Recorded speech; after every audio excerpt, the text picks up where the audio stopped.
വനിതാ സംവരണ ഭേദഗതി ബില്ല് പരാജയപ്പെട്ടതിൽ പ്രതികരണവുമായി വയനാട് MP പ്രിയങ്ക ഗാന്ധി. ഇന്നലെയുണ്ടായത് ജനാധിപത്യത്തിന്റെ വിജയമെന്ന് പ്രിയങ്ക ഗാന്ധി പറഞ്ഞു. ഇന്നലെയുണ്ടായത് രാജ്യത്തിന്റെയും പ്രതിപക്ഷത്തിന്റെയും വിജയമാണെന്ന് പ്രിയങ്ക ഗാന്ധി കൂട്ടിച്ചേർത്തു. ബിൽ വിവരങ്ങൾ നൽകിയത് ഒരു ദിവസം മുമ്പാണെന്നും എക്കാലവും അധികാരത്തിലിരിക്കാനുള്ള പദ്ധതിയായിരുന്നു ബില്ലെന്നും പ്രിയങ്ക ഗാന്ധി വാർത്താസമ്മേളനത്തിൽ പറഞ്ഞു. വനിതകളെ അതിന് കവചമാക്കി. ബാക്കി പാർട്ടികളെ വനിതാ വിരുദ്ധരാക്കി രാഷ്ട്രീയ നേട്ടം ഉണ്ടാക്കാനാണ് ശ്രമം. പ്രതിപക്ഷം വനിതകൾക്ക് ഒപ്പമാണ്. കറുത്ത ദിനമെന്ന് സർക്കാർ പറയുന്നു. അവർക്ക് മാത്രമാണ് അത് കറുത്ത ദിനം. 2023 വനിതാ സംവരണത്തെ എല്ലാവരും പിന്തുണച്ചു. സംവരണം ഇപ്പോൾ നടപ്പാക്കൂ, പ്രിയങ്ക ഗാന്ധി പറഞ്ഞു.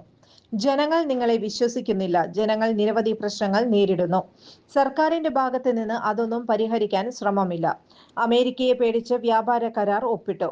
സ്ത്രീകളും സത്യം അറിഞ്ഞു കഴിഞ്ഞു. രാജ്യം ഉണർന്നു കഴിഞ്ഞു. OBC സംവരണം ആവശ്യപ്പെടും. പ്രതിപക്ഷം പ്രധാനമന്ത്രിക്ക് അയക്കുന്ന കത്തിൽ ഇക്കാര്യം ആവശ്യപ്പെടും, പ്രിയങ്ക ഗാന്ധി പറഞ്ഞു.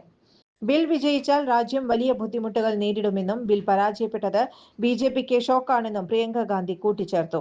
നേതാക്കളുടെ മുഖത്ത് അത് വ്യക്തമാണെന്നും പ്രധാനമന്ത്രി സ്ത്രീകളുടെ മിശിഹ ആകാൻ ശ്രമിക്കുന്നുവെന്നും പ്രിയങ്ക ഗാന്ധി വ്യക്തമാക്കി.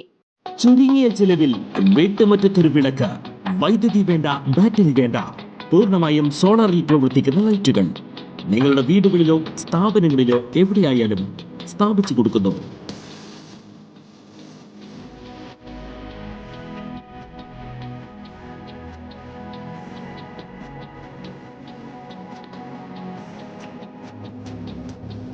ഹാർഡോൾ സോളാർ ലൈറ്റ്സ്.